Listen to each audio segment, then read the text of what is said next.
Hi YouTube! Welcome back to The Future Is Now, the series where I show off strategies for optimizing the early game of Fire Emblem Awakening on Lunatic mode with a plus speed Robin. Today we're covering Chapter 4, and this actually won't be the series finale like I originally intended. Several people have asked me to continue through Donald's Prologue and Chapter 5, so I'm going to be doing just that. I also really appreciate the support and feedback on my recent video covering the pair-up system. I wanted to use that to experiment with some new ideas instead of just pure gameplay commentary, and there's going to be more like it coming soon. If you haven't seen it, I'll leave links to both it and a playlist with all the previous episodes in the description. Like in every past video, our goal today is going to be to play quickly, but to stay as RNG resistant as we can. That way, the clear will be replicable in as many playthroughs as possible. As always, all my units will have their average stats for their level to give an idea of what they'll be capable of in a typical run. This map is going to have a lot to talk about during preparations, so let's get started.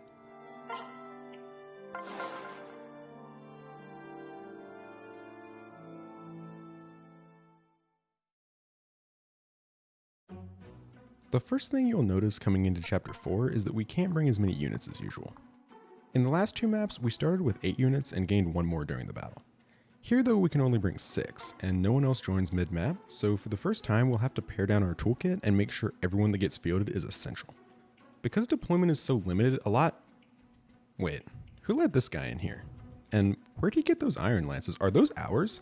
I swear, Vake was the last one in. If he forgot to lock the gate behind him again, Apparently, Kellum joined last map as a level 5 knight with an unremarkable slate of base stats. At 5 speed, he's even slower than Vake and Stall, so without at least 1 point from a parrot partner, he'll be getting doubled by every non-armored enemy on this map, and basically all enemies going forward. In a lot of Fire Emblem games, that low speed undermines armored units' natural bulk, since they get doubled so often, and that's the case for Kellum as well. As a result, he'll never be able to charge in and hold the line against half a dozen enemies at once, but I'd argue that's not the role he should be striving to play on a team. Every map through Chapter 10 contains at least one, and usually more than one, enemy that Kellum can survive a round of combat with unpaired at base without a defense or speed tonic. That means that for absolutely no investment, he can be used to pull one enemy away from your other units, help separate a tough enemy formation, or block a key tile once per map with little risk to himself throughout the whole Gangrel arc. That can be a useful niche if you look for places to apply it. If he gains a level or 2, takes a defense boosting parrot partner, and uses a defense tonic now and then, he can stack enough bulk to become genuinely hard for a lot of early enemies to kill. That being said, his mobility does make it difficult to train him, and he'll never really be comfortable taking on large groups, but he's capable of doing odd jobs here and there. By far, Kellum's best and most applicable attribute though is his plus 5 defense pair up, and we saw how strong that can be in Chapter 3. That extra bulk can help units like Robin or especially Frederick reach new heights of durability, making them capable of taking on entire squads of enemies in certain maps, like Chapters 6 and 7. His reclass options are interesting, mainly because most of them give him staff access and some cool skills. Trickster lets him pass movement plus 1 to his kid, fixes his speed, and gives him staves, but losing his main selling point, his bulk, is a pretty bad feeling. His priest promotions are both fun to play with. He can pass down Tome Fair from Sage, and War Cleric gives him surprisingly good filler combat in the Volmark, but ultimately they're weaker versions of Muriel and Libra that cost an extra second seal to get going. Kellum is hard to justify fielding in a lot of scenarios, and he doesn't make very good use of investment compared to the other early joiners, but I find he's underappreciated by the community. Between his amazing pair-up and his ability to tank single enemies here and there with almost no effort, he can provide decent utility early on and make some maps noticeably easier, if you can spare the deployment slot. Unfortunately, today he'll have to stay on the bench. Chapter 4's deployment is so limited that everyone we bring needs to have capable combat or beat Lissa. There's no room for dedicated backpacks or anyone who doesn't contribute on every turn. That makes this map work well as a cap-off to the early game.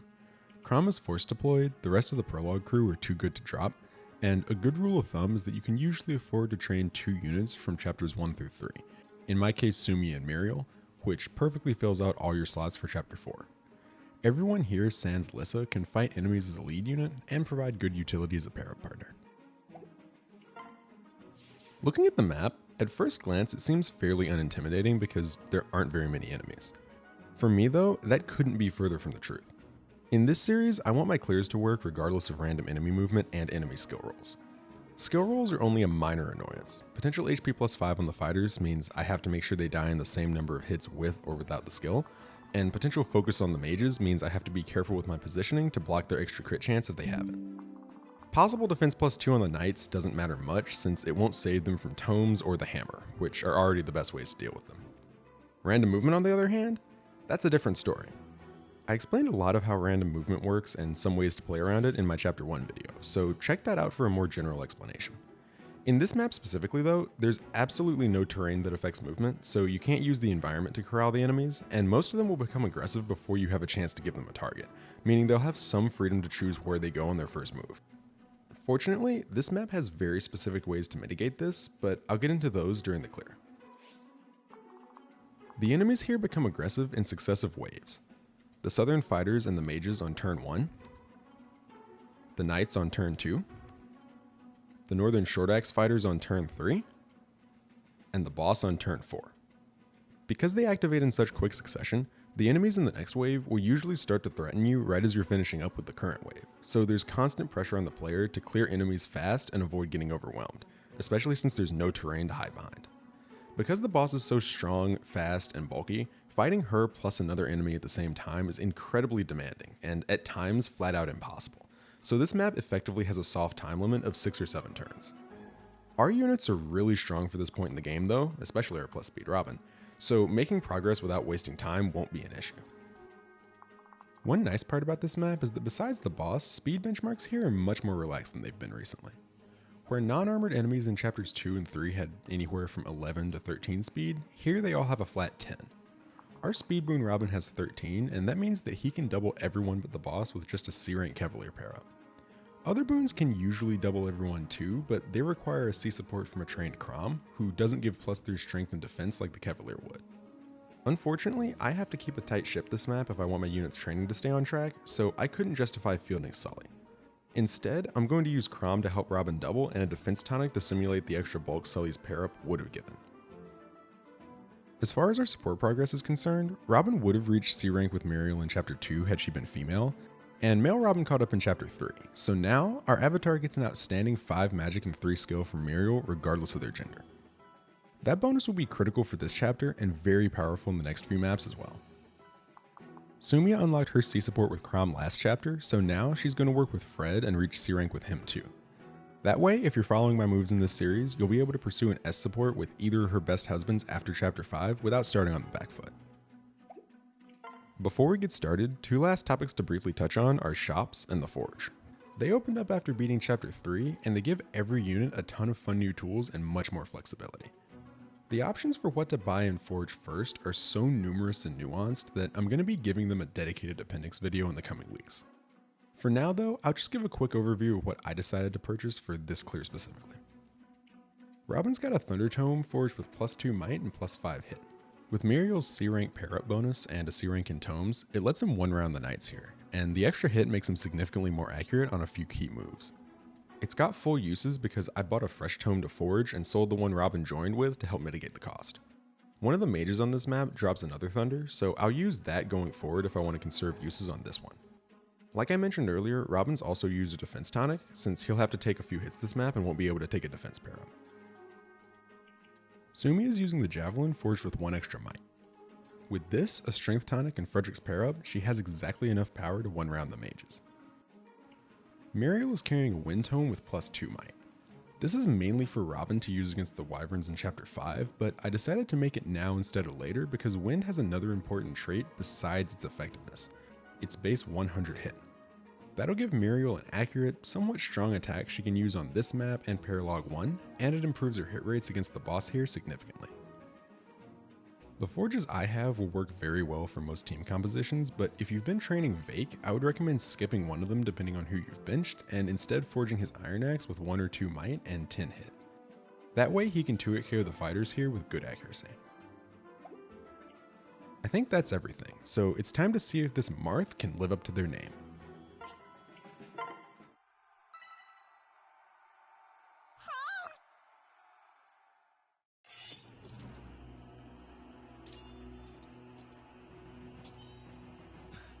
Where did you get that? There's no way.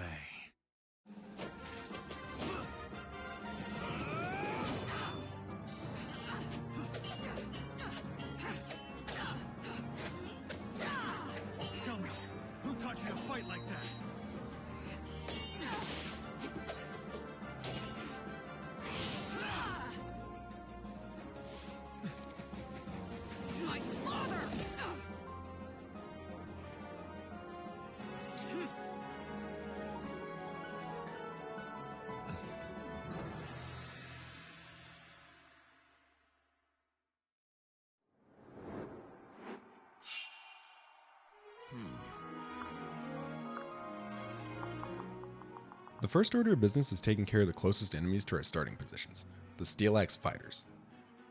Robin and Fred can each handle one with their bronze swords, but where they do it from is critical. It's easy enough to remove any randomness from the fighters' actions, just make sure your units are on the same row as them and they'll always walk straight in and attack, but the mages are a little more complicated. Their movement is determined by where our units are at the end of our turn relative to their starting positions, provided they don't have a legal target in range. If you're interested, I have a link to a graphic I made and an explanation in the description, but in the interest of time, I won't go over all the details in this demonstration.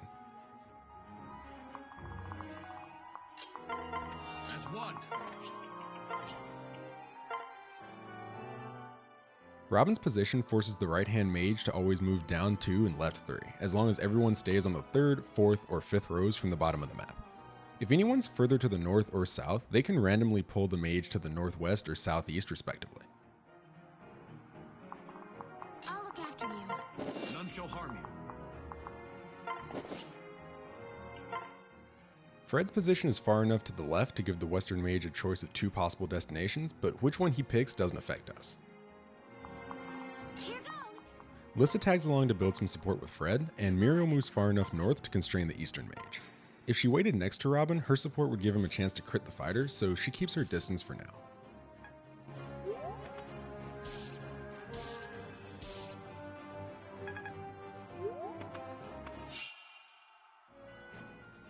Robin finishes the right-hand fighter with Thunder because fire isn't strong enough if he rolls HP plus 5. Crom tries for a dual strike since he's along for the ride.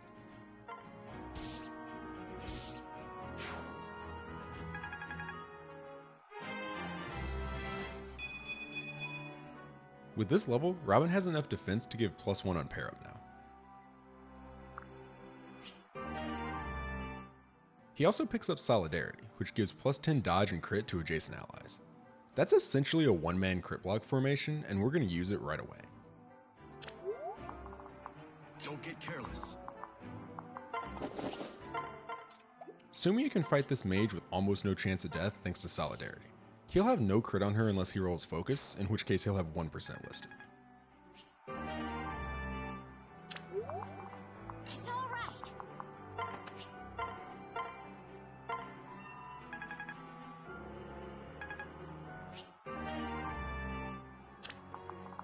I'll take notes from here. Muriel pulls Crom so he can poach a level from the left-hand fighter on enemy phase.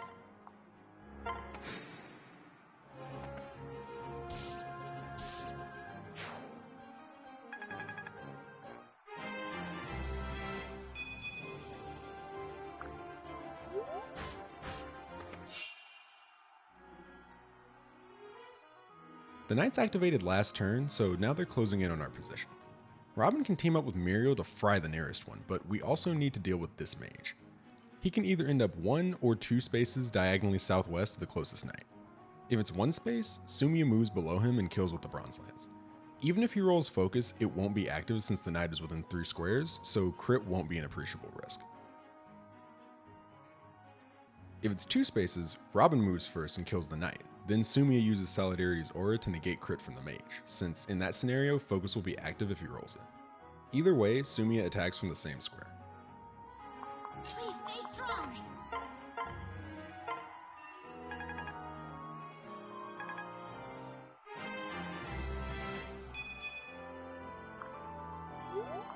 So rudimentary.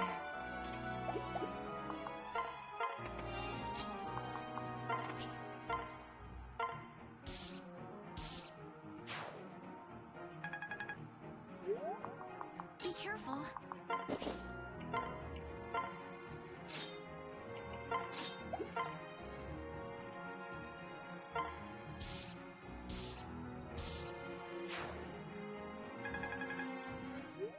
Crom has nothing to do, but he moves up 2 before he waits. That way he won't pull the northeastern fighter further to the south.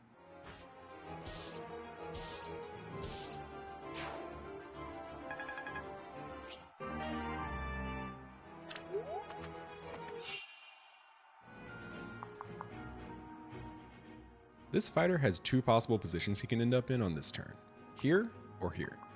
Fred and Muriel can cover both with the same moves. If Crom hadn't moved north last turn, he could have also been here, and that would have ruined Muriel's positioning for enemy phase.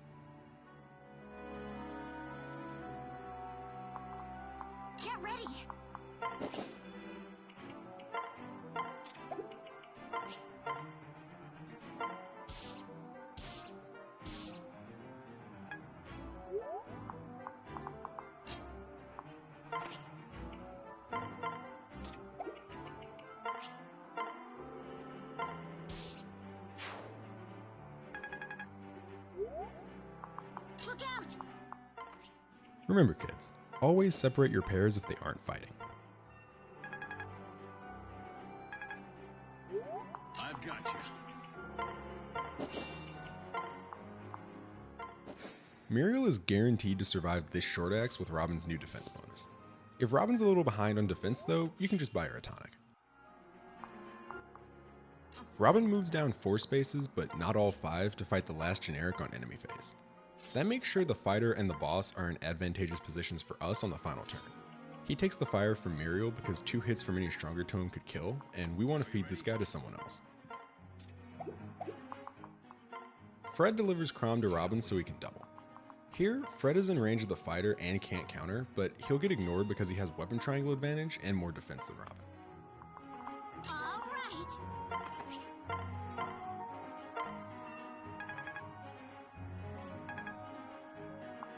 I'll look after you.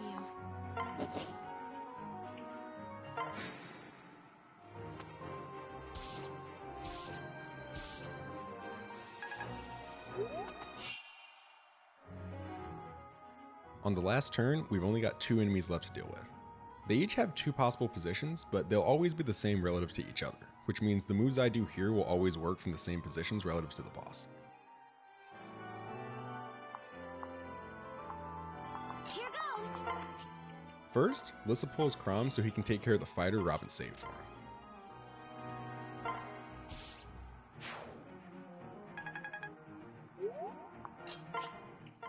Robin didn't use his full movement last turn to make sure the fighter was positioned such that Fred can take advantage of solidarity to fight the boss now with no risk of getting crit.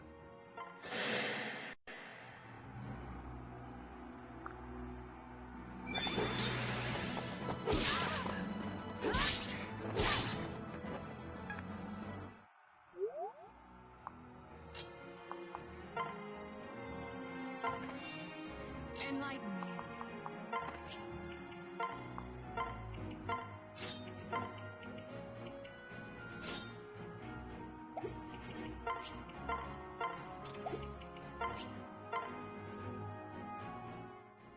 Muriel's hit rate is questionable with fire, but our new wind tone makes it respectable. With the bronze sword, Robin is also free to gamble for a dual strike here since it won't kill. Let's go.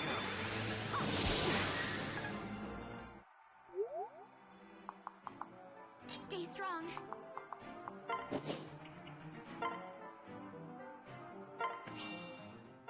Sumi is ready for the boss kill now. With Robin's strength bonus and a tonic, she can kill with the Iron Lance.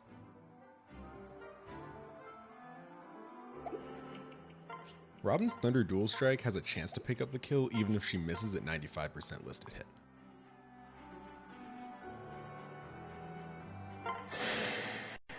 Ready? I am best.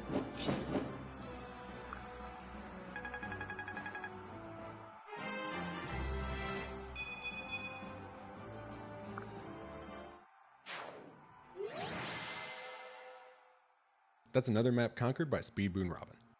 Initially I had a few different ideas for how to tackle this one, but they all ran into issues with random enemy movement at some point. As a result, this strategy went through the most revisions so far before I felt like it was refined enough to publish, and this video has been in development hell for 2 weeks. On the plus side, all that iteration means this is the most consistent clear on the channel to date. The least reliable move is Sumia killing the mage on turn 2, and even then that's 99.1% reliable. All told, you have right at a 98% chance of success if you follow my moves exactly, which is incredible.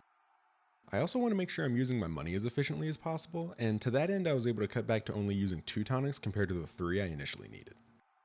If you enjoyed watching the clear as much as I enjoyed crafting it, be sure to leave a like to help me out, or subscribe to be notified when the next part is up. Next time, we'll help a young villager defend his home from bandits and turn him into the child soldier he's always wanted to be. I look forward to seeing you there. Thanks for watching.